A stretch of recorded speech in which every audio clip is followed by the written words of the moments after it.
मध्य प्रदेश के समस्त कर्मचारियों के लिए बड़ी खबर सामने निकल कर आ रही है। मंत्रालय में काली पट्टी पहनकर पहुंचे अफसर कर्मचारी। पदोन्नति नियम 2025 का विरोध तेजी से चल रहा है।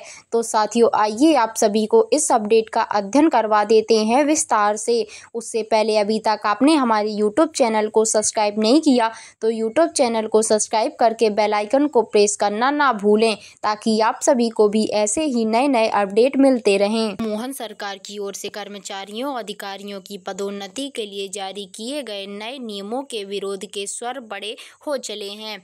आज से मंत्रालय में ये विरोध नजर आने लगा है।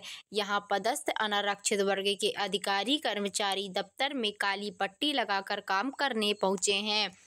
वहीं अब 26 जून गुरुवार को मंत्रालय में सामान्य पिछड़ा और अल्पसंख्यक वर्ग के अधिकारी एकजुट होकर प्रदर्शन कर आंदोलन की रणनीति बनाएंगे।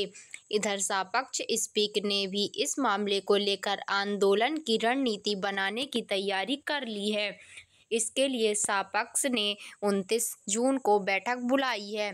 इस बैठक में सभी कर्मचारी अधिकारी संगठनों को बुलाया गया है। मंत्रालय अधिकारी कर्मचारी सेवा संघ के अध्यक्ष सुधीर नायक ने मंत्रालयीन कर्मचारी और अधिकारियों से कहा है कि अभी नए पदोन्नति नियमों और पुरानी व्यवस्था में पदोन्नति के 36% पद आरक्षित वर्ग को दिए जाएंगे। इनमें 20% एसटी और 16% एससी वर्ग के लोग शामिल होंगे। इसके बाद अनारक्षित वर्ग के लिए पदोन्नति के लिए 64% पद बचेंगे। इसमें भी आरक्षित वर्ग के लोग वरिष्ठता के हिसाब से आएंगे और अनारक्षित वर्ग का हक मारेंगे। उन्होंने कहा है कि आरक्षित वर्ग का कोई व्यक्ति ऊंचे पद पर पहुंचता है तो लंबे समय तक रहता है और सामान्य पिछड़ा और अल्पसंख्यक वर्ग का अधिकारी कुछ समय के लिए ही पद पर रहकर रिटायर हो जाता है। क्या हमारा प्रदेश की और राष्ट्र की उन्नति में कोई योगदान नहीं है? क्या सामान्य और पिछड़ा वर्ग और अल्पसंख्यक वर्ग के लोग साइबेरिया से आए हैं?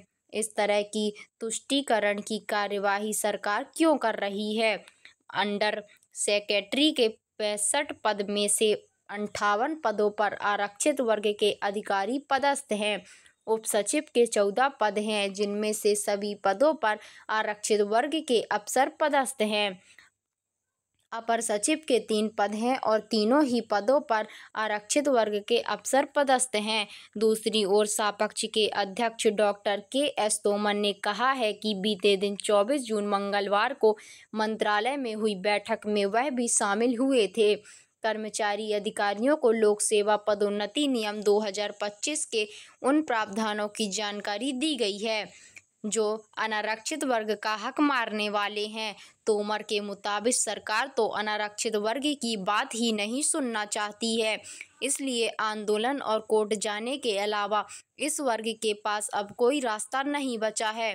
ऐसे में 29 जून को बैठक आयोजित की जाएगी।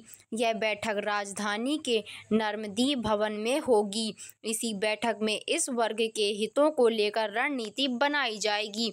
तो साथियों, यह अपडेट आपको पसंद आई हो तो चैनल को लाइक, सब्सक्राइब एंड शेयर जरूर करें। मिलते हैं ऐसी ही नई अपडेट के साथ, तब तक के लिए धन्यवाद। Thanks for watching.